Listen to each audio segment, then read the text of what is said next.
memutuskan bahwa libur akhir tahun. Pemerintah melalui Menteri Koordinator Bidang Pembangunan Manusia dan Kebudayaan Muhadjir Effendi mengumumkan kepada publik bahwa telah memutuskan untuk memangkas libur akhir tahun Natal 2020 dan Tahun Baru 2021 dari 11 hari menjadi 8 hari saja.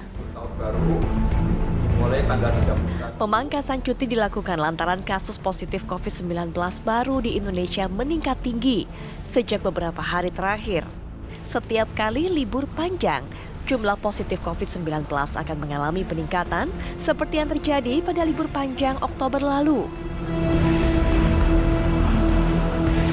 Pemangkasan cuti diharapkan dapat membatasi kerumunan orang akibat migrasi ke tempat-tempat wisata ataupun pulang kampung. Pemangkasan cuti yang dilakukan pemerintah tentunya memberi dampak bagi para pelaku pariwisata. Sebelumnya, para pengusaha hotel sempat menolak wacana pemotongan hari libur panjang akhir tahun.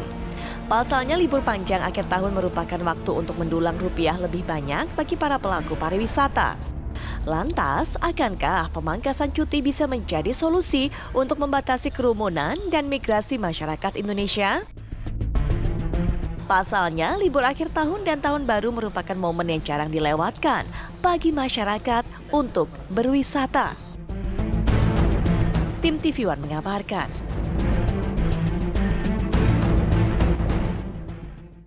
Nah, pemirsa, langsung saja kita bahas tema kita pada hari ini, Corona tinggi, libur panjang dikurangi, dengan beberapa narasumber kami yang terhormat sudah hadir bersama kami. Ada Menteri Koordinator Pembangunan Manusia dan juga Kebudayaan, Bapak Muhadjir Effendi. Selamat pagi. Selamat pagi, Assalamualaikum Pak Menko. Assalamualaikum. Waalaikumsalam, selamat pagi Mbak Maria, Mas Arif.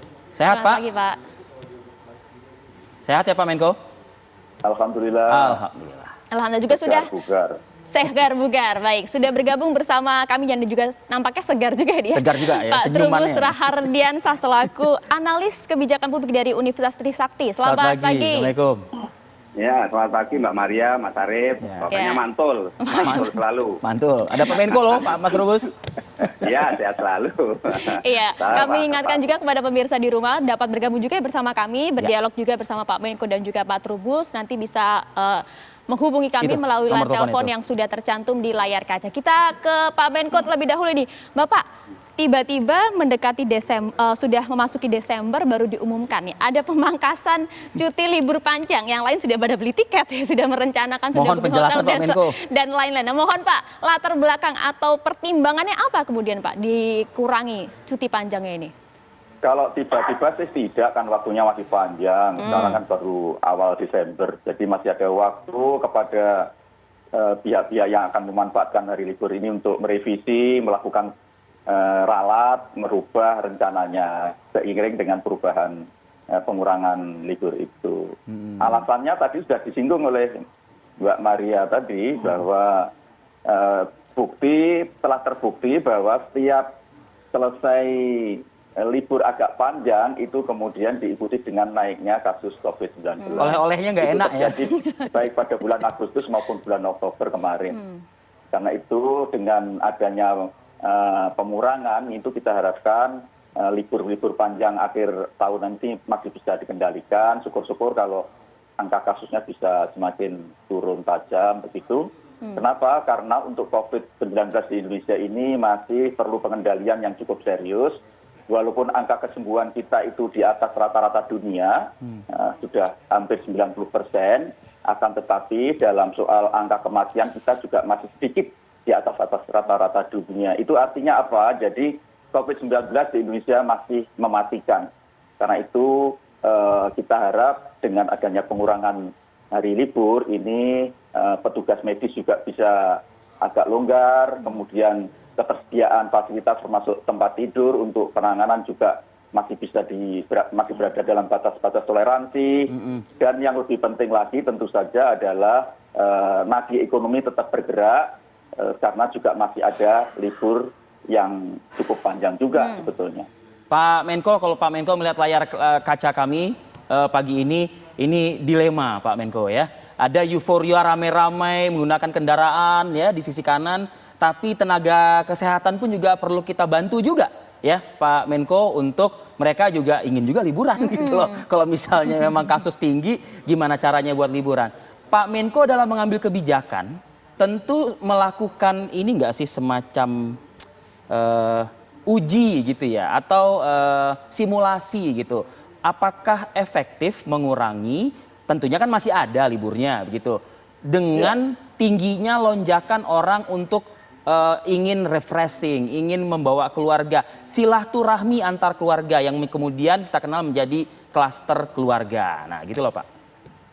Tentu uji petik bahkan survei dilakukan oleh beberapa kementerian terkait termasuk kantor KSP ya, kantor kepresidenan, kemudian semua Kemenko biasanya sudah membuat survei untuk mengambil keputusan. Dan betul Mas Arief, kita bagaimana menjaga keseimbangan antara sektor kesehatan terutama pekerja medis agar jangan sampai mencapai puncak kelelahan yang itu juga bisa bersifat fatal.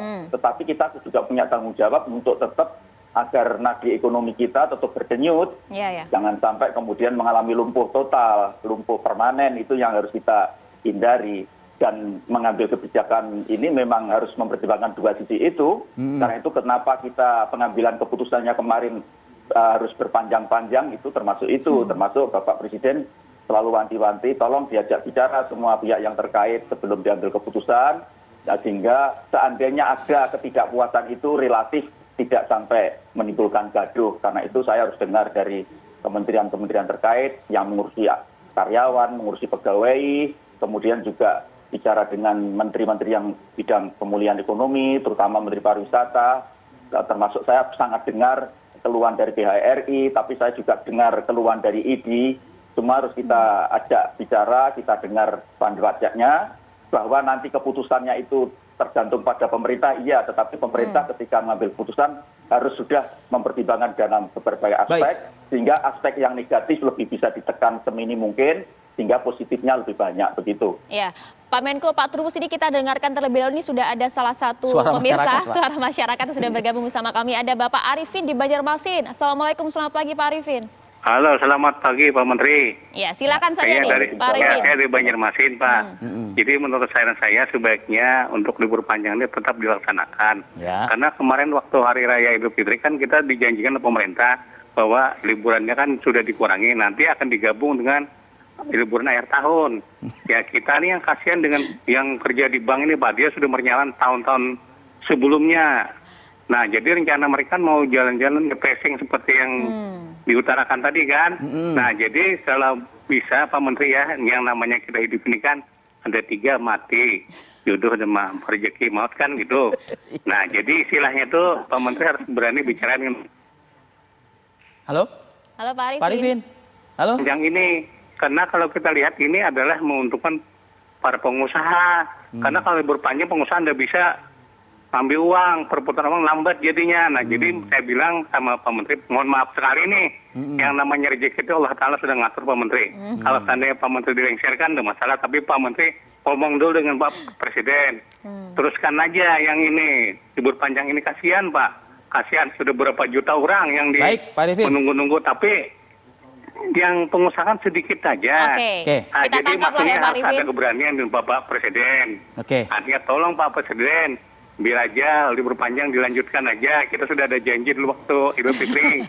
Gitu ya udah. Baik Pak Arifin, kita sudah tangkap. Ya. Kita sudah tangkap Pak Arifin maksud dari pertanyaan Anda. Nanti dikomentari dan dijawab nanti langsung oleh Pak Menteri ya. Ini jarang-jarangnya Pak Menteri bisa langsung menyapa warga masyarakat gitu. Satu lagi, ada penelpon? Ada penelpon lagi, belum ada. Kita langsung Pak silakan Menteri. Pak Menteri. Ya Pak Arifin, kan bukan soal lengser-melengser ini, kita bicara kepentingan publik, kemudian tadi itu menjaga keseimbangan. Walaupun dikurangi toh masih ada hari libur Pak Arifin, jadi nanti tanggal 24 sampai tanggal 27 libur. Tiketnya bisa di-reschedule gitu ya Pak Menteri ya? Ya, kemudian tanggal 31 sampai tanggal 3. Ibarat sepak bola gitu, jadi ada ada 2 ronde kan, jadi ada jeda waktu lah 3 hari itu, anggap aja jeda. Silahkan masing-masing yang akan memanfaatkan libur ini dengan cara bijak, dengan adanya perubahan ini segera sesuaikan gitu. Saya kira itu Pak Arifin. Ini jadi ekonomi tetap nadi ekonomi tetap berdenyut, tetapi juga semuanya selamat, COVID-nya bisa dikendalikan. Itulah yang kita jadikan komitmen bersama. Jadi Pak Menteri, Pak Menko, masih ada kan kesempatannya ya, tanggal berapa tadi Pak Menteri, bisa diulang sekali lagi takutnya Pak Arifin. Tanggal liburnya Pak. Sampai 27, 4 hari ya, itu libur Natal. Kemudian tanggal 31 itu adalah pengganti Idul Fitri, sampai tanggal 3 itu adalah ditambah libur akhir tahun dan tahun baru. Jadi masih panjang itu untuk libur. Nanti Pak Arifin boleh pilih libur tahap pertama atau libur tahap kedua, atau dua-duanya diambil tapi masuk dulu 3 hari, kemudian libur lagi juga boleh, malah bagus menurut saya. Ada 2 tahapan libur ya, libur Natal dan juga libur tahun baru, kemudian 3 dikurangi dong, 3. kan Idul Fitri masih ada tadi katanya kan? Iya, maksudnya ada 2. Tanggal 31 adalah pengganti Idul Fitri. Memang tidak sebanyak dari rencana semula gitu. Oke, saatnya Pak Trubus yang berkomentar deh mungkin ya.